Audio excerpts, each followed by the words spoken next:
Cortex. Bonjour Minus. Qu'est-ce qu'on va faire aujourd'hui, Cortex? Mais la même chose que chaque jour, Minus. Tenter de conquérir le monde. Et accessoirement, parler de livres aux gens aussi, parce que c'est bientôt Noël. Comme c'est bientôt Noël, on s'est dit qu'il fallait un roman, un livre thématique. Et il se trouve que Monsieur Terry Pratchett, Sir Terry Pratchett, excuse du peu, a, dans sa carrière et dans sa longue saga du disque monde, a fait de la thématique Noël, ou plutôt de la thématique Porcher. Le père Porcher, c'est très clairement l'un de mes Pratchett préférés. J'en ai beaucoup et il est dans il est dans le top 5 de mes Pratchett, puisque là, il s'est beaucoup amusé à mélanger les références païennes et non païennes pour créer un personnage emblématique et son traîneau tout aussi emblématique qui est le père Porcher. On aura reconnu un petit peu notre Père Noël, notre Saint Nicolas, et il se trouve que ben là, l'intérim est ouvert puisqu'on va retrouver des personnages assez emblématiques du disque monde, quoique peut-être un peu rares, mais néanmoins il s'agit des contrôleurs. Et les contrôleurs, ils aiment pas quand ça bouge, ils aiment pas quand ça pense, ils aiment pas quand ça rêve, bref, ils aiment pas le monde en général, et ce qu'ils veulent, c'est l'ordre absolu. Et ils se rendent compte qu'en cette période de fête de fin d'année, le père Porcher leur pose un problème, puisque ça fait rêver les gens. Donc qu'est-ce qu'on va faire? On va engager quelqu'un de suffisamment doué et de suffisamment barjot également à la guilde des assassins pour régler la question, si je puis dire. La mort avant de ce projet, la mort du disque monde, le squelette le plus anthropomorphe du multivers. Il invente ce projet, oui, je rappelle que la mort est masculin chez Pratchett, Patrick Couton nous le rappelle, notre cher traducteur de Pratchett nous le rappelle à chaque petite note de bas de page qui le concerne. La mort donc entend parler de ce projet et décide de prendre la place du père Porcher le temps qu'on règle la situation. Parce que si les êtres humains cessent de croire au père Porcher, on n'est pas sûr que le soleil se lèvera un autre jour. Mais bien évidemment, la mort est la mort et il va se prendre un petit peu trop au jeu et il va falloir que sa petite fille Susan Stow-Elliott calme les ardeurs de son squelettique grand-père. C'est vraiment un superbe roman, on retrouve tout à fait l'humour de Pratchett, encore une fois, excellemment bien rendu en français par ce cher Patrick Couton, et on retrouve des personnages hauts en couleur, avec les contrôleurs, avec évidemment la mort, qui est plus anthropomorphe que jamais. Il y a énormément de réflexions sur l'esprit des fêtes, il y a énormément de réflexions sociales, il y a énormément de réflexions sur l'imagination, sur l'enfance. Le personnage de l'assassin antagoniste en charge de supprimer le père Porcher est un psychopathe comme on en fait rarement, qui est absolument génial. On précisera d'ailleurs que le père Porcher a fait l'objet d'un téléfilm. Ça fait partie de ces romans de Pratchett qui ont été adaptés à l'écran. Et d'ailleurs, je vous les conseille, hein, ce sont de très bonnes adaptations, des adaptations anglaises, il me semble, pour la plupart. Ce sont des valeurs sûres. Et honnêtement, en termes de roman de Noël, j'ai presque envie de dire c'est un classique. Alors, il date pas d'aujourd'hui, évidemment, mais c'est toujours un bonheur de suivre les aventures de la mort. Et encore une fois, soyons clairs, c'est ce personnage-là, le personnage de la mort par Pratchett, cette faucheuse anthropomorphe, hein, tout simplement, qui a fait en sorte que la mort m'a paru plus sympathique depuis que j'ai découvert Pratchett dans mon adolescence. Donc merci Sir Terry Pratchett, paix à votre âme, et votre écriture continue à vivre par-delà vos pages. Lisez-moi ça. Poser une question, Oui, bien Cortex. sûr. Minus, pause. Est-ce que ça vaut le meilleur film de Noël de tous les temps? Qui est donc? Piège de Rappelle-nous. cristal. Ah, bien vu. Ah, il y a peut-être moins de pistolets, c'est vrai. Mais c'est un beau conte de Noël aussi, tu as raison. Ok. On salue Monsieur McTiernan au passage. Je ne pensais pas pouvoir faire la relation de cette chronique, mais merci à toi de l'avoir faite. De rien, Cortex. En ce moment, Minus, on parle beaucoup de Napoléon. Et ça tombe bien, parce que c'est le sujet de la prochaine chronique. Exactement. Alors, dans ce livre, on a un bel exemple de tentative de domination du monde. Il faut sans doute qu'on s'en inspire. Ah, complètement. Cortex. C'est donc une uchronie sur le thème de Napoléon. Une sorte d'uchronie qui est assez souvent utilisée, mais là, elle est sur le mode de l'introduction de la magie. Et c'est ça qui modifie notre histoire telle que nous, on l'a connue. Puisque un puissant sorcier va mettre ses pouvoirs au service de Napoléon lors de la campagne d'Égypte. Oui, exactement. J'ai tout pigé. C'est ça, c'est Ah, tout à fait super. ça. Ah, je Et suis content de moi. les grands ennemis, on va dire, sont bien évidemment les Russes, hein, ça change pas. Et, Les coalisés. et les Et les coalisés. Anglais, les Et Grands-Bretons sont des ennemis. c'est vrai, à peu près tous ceux qui s'opposent à l'empereur, ou du moins qui lui tiennent tête. Et là, François Barranger arrive à faire en sorte que le fantastique soit introduit comme doit l'être sans aucun doute le genre du fantastique, c'est-à-dire par petites touches obscures, sans mauvais jeu de mots, puisque justement la puissance du sorcier pose beaucoup de problèmes, notamment à la population, parce qu'il faut savoir que l'art obscur, donc la magie noire, l'ars obscura, a fait apparaître sur Terre des résurgences, des résurgions qui posent un souci puisque dans les bulles noires qui font apparaître des monstres, et bien parfois les gens disparaissent, les gens se font parfois infecter par ces bulles, et ça pose un réel problème puisqu'il faut éliminer ces créatures pour éviter qu'elles bouffent la population. Et là où le roman et où cette saga s'annonce très bonne, puisque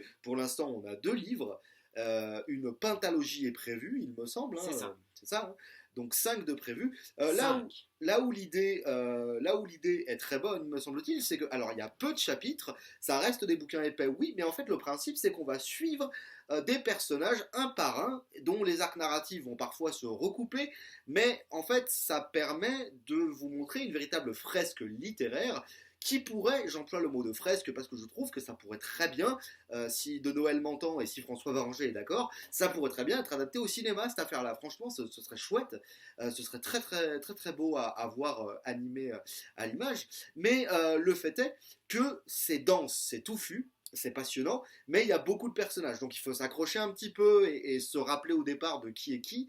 Mais François Barranger fait en sorte que on ait vraiment le nom du personnage concerné à chaque début de petit chapitre, ce qui fait que finalement on s'y perd pas trop, et c'est vraiment passionnant, puisque ça cumule des éléments historiques, on sent qu'il y a vraiment énormément de recherches, et c'est pour ça que je faisais la petite blague avec, avec Napoléon, excusez-moi, avec Napoléon, puisque évidemment ça tombe en plein dans la petite polémique de Ridley Scott, et alors je ne l'ai pas vu personnellement, mais il s'avère qu'ici, en ce qui nous concerne, effectivement, Napoléon, c'est une bonne matière pour une uchronie. Hein, il a été plusieurs fois convoqué, hein, dans l'imaginaire, dans les jeux de rôle, les jeux vidéo, tout ce que vous voulez.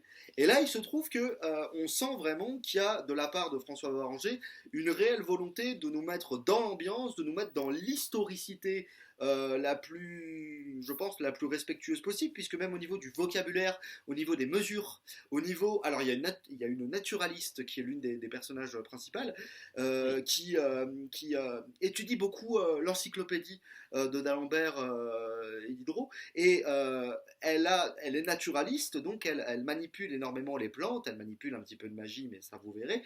Elle manipule les plantes, et les articles concernant les plantes sont, je n'en doute pas, de vrais articles de l'encyclopédie d'époque, hein. En tout cas, si c'est pas le cas, ça y ressemble fortement, mais je soupçonne très fort que François Barranger ait vraiment fait la recherche de son côté. Donc ça, c'est vraiment chouette à voir. Le credo intéressant de ce personnage, c'est que elle va chercher à comprendre comment fonctionne cet art magique. Exactement.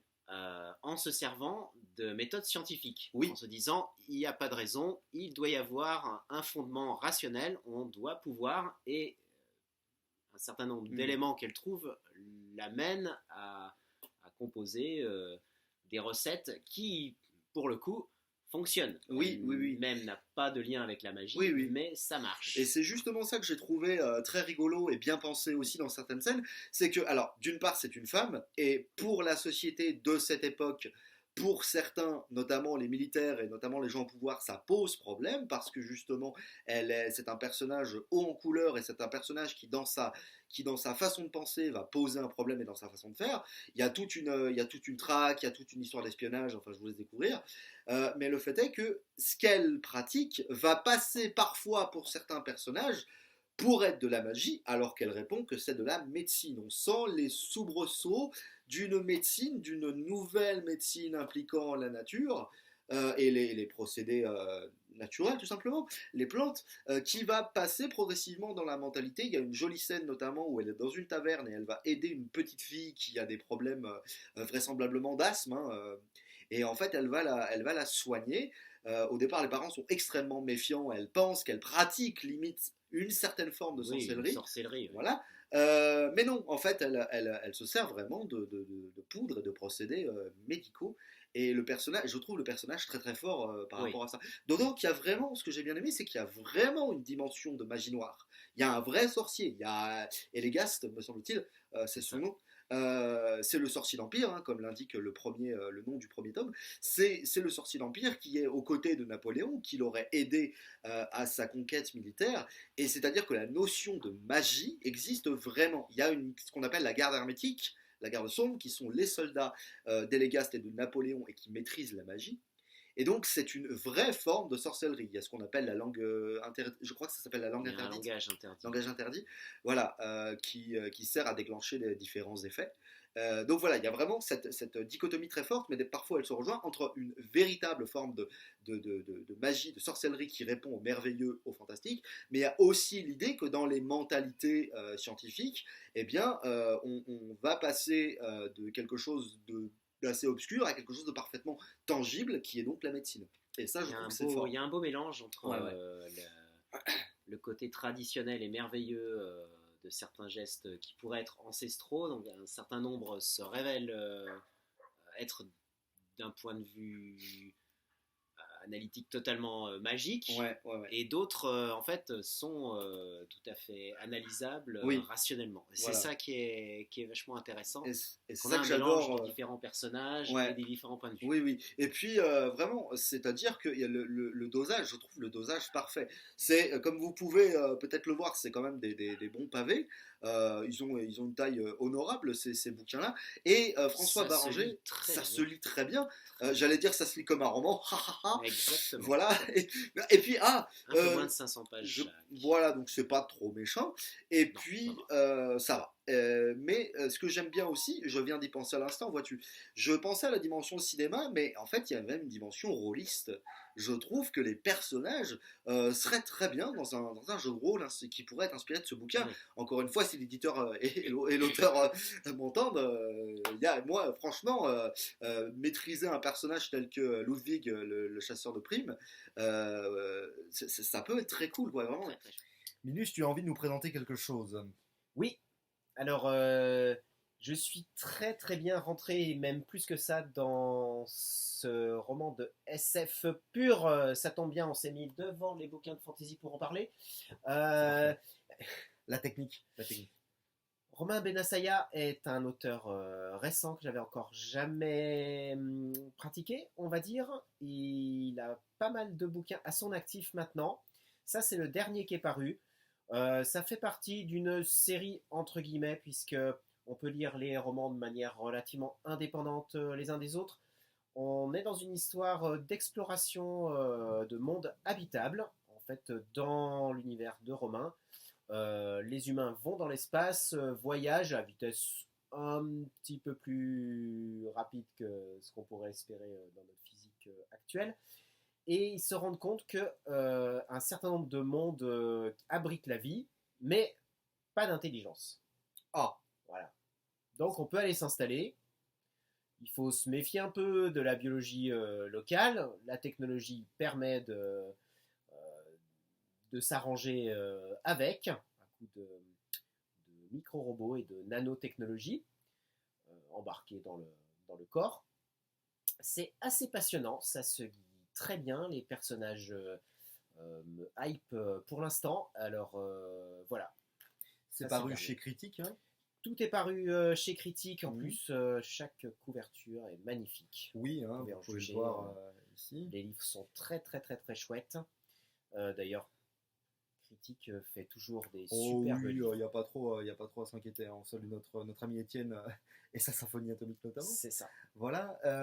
Du coup, est-ce qu'il y a une dimension art science ou c'est plutôt C'est un peu art science, mais pour l'instant, les concepts m'ont pas paru super poussés. D'accord. Là, cette histoire commence à avoir une idée de qui a pu construire certains artefacts qui pourraient laisser penser qu'il existe d'autres intelligences que les êtres humains. De ce point de vue-là, ça m'a fait penser à une autre série de science-fiction qui est écrite par un auteur qui doit être Sean McMillan. J'espère que je ne me trompe pas. Ah, maudit soit ma tête. Qui relève un peu de l'archéologie spatiale, en fait. D'accord. C'est-à-dire que on va se poser beaucoup de questions sur qui a fait ces artefacts, comment est-ce qu'on va les analyser sans que ça puisse passer pour une agression, parce que Oui, apparemment il y a des réactions. Voilà.